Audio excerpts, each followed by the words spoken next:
Today we're reading in Psalm chapter 26. It's a nice short psalm by David.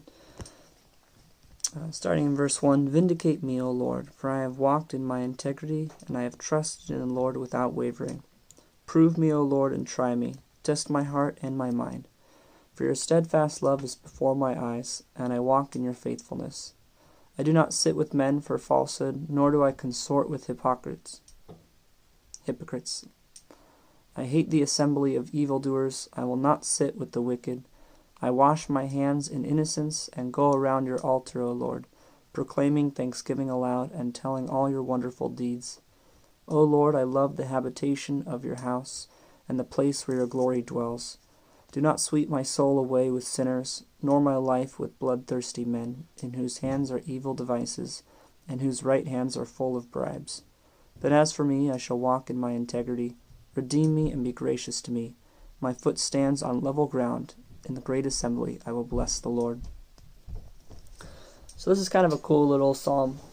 David is kind of talking about how he's been following this path of righteousness. He's innocent, at the very least, in the setting or the context that he's talking about. Obviously, we know that David isn't sinless in general. I mean, he's had situations like with Bathsheba or other situations where he didn't do the right thing, and yet God still calls him a man after God's own heart, and that's kind of cool.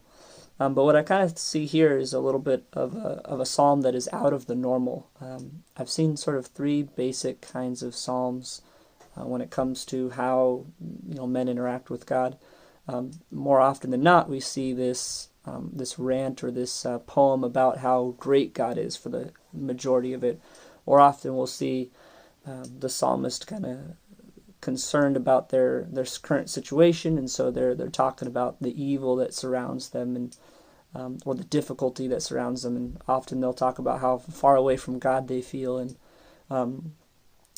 what we see happening in all these psalms are sort of a similar trend, and that is that they're just talking about their heart, talking about where their heart is at before the Lord, and what they would like to get from the Lord, what they know of the Lord, and all those different things. And so here in Psalm 26, we see a similar pattern also, although the majority shift is not about a praise to God or not about a concern of the world, but on a reflection of their own heart. So in this situation, David, in verse 1 and 2 and in verse 9, he talks about God.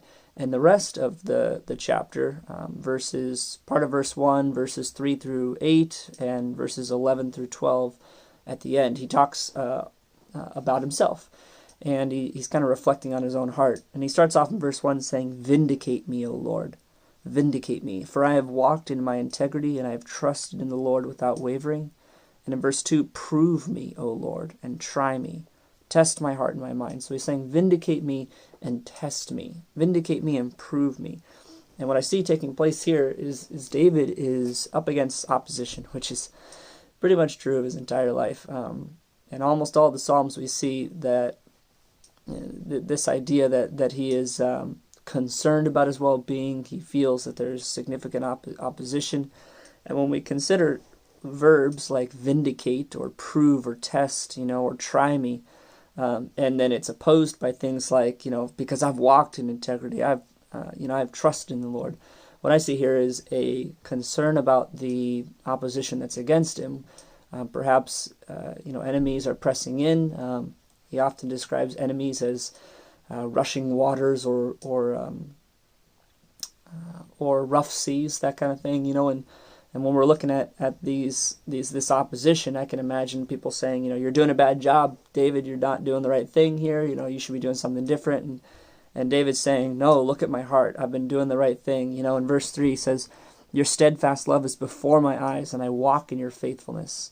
Verse 4, I do not sit with men of falsehood, nor do I consort with hypocrites. And so he's saying, vindicate me. Show that I'm righteous here. Show that I have walked in my integrity, that I've trusted in the Lord. And in verse 9, he says something similar. Or let me back up to verse 8. He says, O Lord, I love the habitation of your house and the place where your glory dwells. Do not sweep my soul away with sinners. This is verse 9. Do not sweep my soul away with sinners, nor my life with bloodthirsty men. And then in verse 10, he has the only time where he talks about these outside sources, and he says, in whose hands are evil devices, and whose right hands are full of bribes. And perhaps that gives us a clue as to the context of what David is talking about here. And his concern is that there are these evildoers who are full of bribes, who are deceitful, who are described as bloodthirsty men in verse 9, right?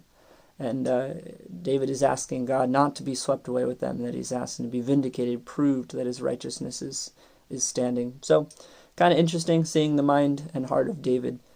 And